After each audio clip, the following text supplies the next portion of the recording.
I think maybe because, look, he came from the business background. His dad was very prominent in the trucking business in Tennessee.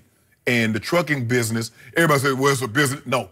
All businesses are not run the same, Skip. You can't. Football is totally different.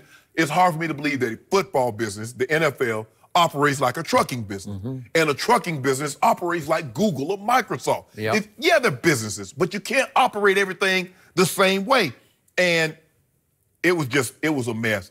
And it's also in here that Hugh Jackson believes that there's some people on the offensive side of the football that told, and I told you this, Skip Bayless, that they told Baker Mayfield something. This has nothing to do with Hugh being fired and going to Cincinnati. And I said it. I didn't need this article to tell me. Somebody told Baker Mayfield something for him to feel some type of way about Hugh Jackson. And this article validated that for me. But they got some issues. The question is, Skip, he has this guy in place. Hopefully, Freddie Kitchens does a great job. But how long? Let's just say, for the sake of argument, Skip, next year they start 1-5, or they start 2-7. Then what? Because it seems to be, if they don't get off to if they're not 3-0 or 4-1 or 5-3, it's a problem. I got to tell you, the deeper I read into this story by Seth Wickersham, the sicker I got for Baker Mayfield. This is a bad place. Every NFL team, the buck stops with the owner. Absolutely. The first decision that has to get made is that owner has to choose a GM and a coach. And if he chooses wrong, or if he wants to be the coach or the GM, you're going to lose. And you're not going to be able to get out from under it because there's no public mandate that you can fire an owner. He owns the team. So Exactly. he's not in a government job. Yeah. You can't vote him out of his job. And it's clear to me after reading this story that Jimmy Haslam is a frustrated football coach. Yes. And it details that he wants more and more to be hands-on. He walks the halls every day of their facility chatting with this guy and that guy, and it can be somebody at the low end of the spectrum. And he's open to, he wants to know what's going on, what have you heard? And if you tell him the wrong thing at the wrong time, heads are going to roll, because he will fire at a moment's notice. Somebody will be gone, because he's fired a whole lot of people. So in the end, I'm not sure you can overcome that over the long haul, because it sounds like his football philosophy has changed with the weather in Cleveland. Right. He wants to go this way, but then he decides, no, I want to go this way. Yeah, I like analytics. No, I don't like analytics. And his analytics people, starting with a guy I knew in Oakland when he was a baseball analytics guy, Paul DePodesta, warned Jimmy that Hugh is everything he didn't like in a football coach. It was 4-1 against Hugh to be hired. Against Hugh. But then he hires Hugh, and then he fires Hugh because he thought the team quit. The team didn't quit on Hugh Jackson. You quit believing in Hugh. For whatever reason, or maybe your quarterback quit believing, and you decided you had to take that to heart. I'm reading in here about where Sashi Brown, who's a Harvard-educated, one of his analytics No guys, longer there. No longer there. That he nicknamed him Obama. And he's like, you know, there are people in the thing that didn't like it, say it was offensive, and he's like, oh, it's a compliment. Oh, okay. I don't, like I say, Skip, I'm with you.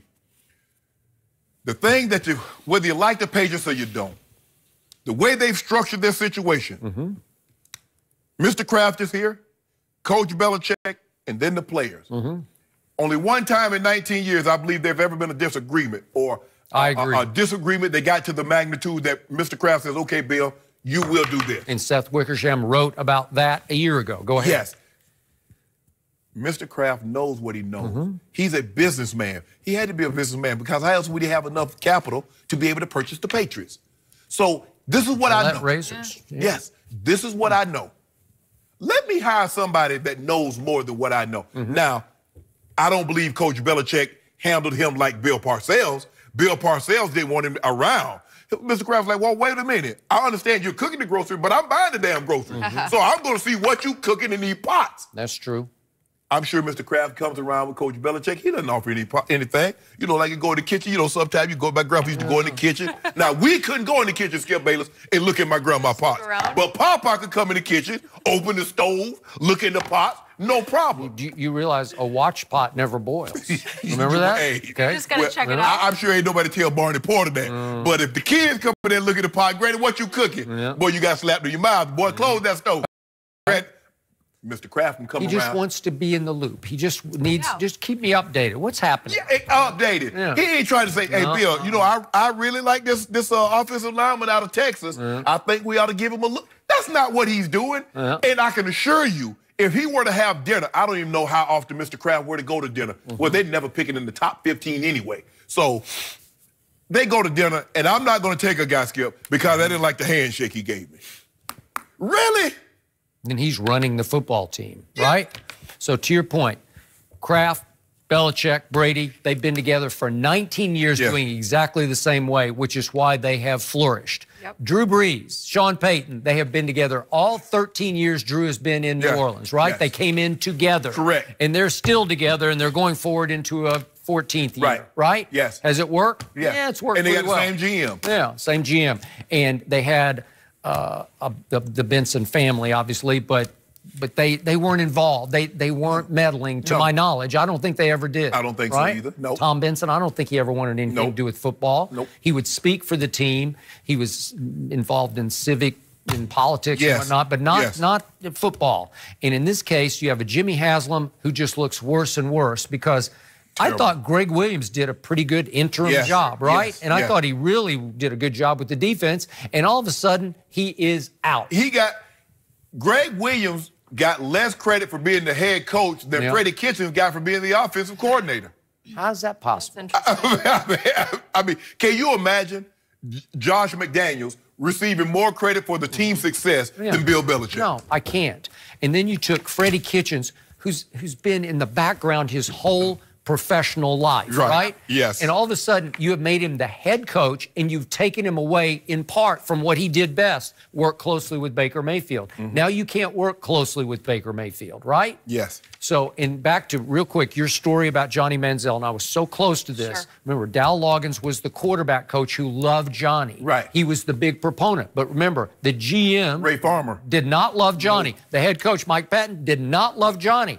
And at the last second, as Johnny fell through the first round toward whatever they had, 23, 22, whatever it was, all of a sudden, Dal gets a text from Johnny that says, let's wreck the league together. Well, that's a mouthful because you've never done anything except win a Heisman Trophy, right? Right. And so he shows the text to the owner who says, take him right now. We don't, and they were furious about it. Ray Farmer was especially furious. And then Dal Loggins made the mistake of going on a radio. He's from Arkansas. He goes on an Arkansas radio station and tells his story. Yeah. And all of a sudden, Johnny Manziel's coming in and everybody's saying, oh, kid, so you're going to wreck the league? Right. Okay, good luck with that. And so now he's the hand-picked guy for the owner. Yeah. So how soon? Now it's just a matter of time. We got to play him. You're going to fail. It's not going to work. The expectations alone. I mean, look at all the head coaches. He fires Chudzinski after 1 year. I mean, Skip, I mean, you can't have 6 coaches and 3, 4 general managers and then think you're going to have success. No. It's not going to work like that. Listen, Baker Mayfield's going to have a hard time with this. It's just too dysfunctional. It's too all over the map, and you don't know from day to day what's going to happen next. Because he doesn't know. It all depends on how he wakes up on a given morning. Hopefully he can bring some order to the mix. Because it was so positive to see the growth. But then when we read this, it kind of leaves that sour taste in our mouth that we had before the season. Well, that kid might be tougher than we thought because if he's succeeding after all this that's what's going on, he's much tougher than we previously thought. It's a different story. Guys, where's LeBron? Where coming is back? he? Is he coming back? Do you know where he is? Yep. I don't know. I'd like your inside information, Shannon, because we would like him to come back so we can talk about him. We're going to tell you the latest.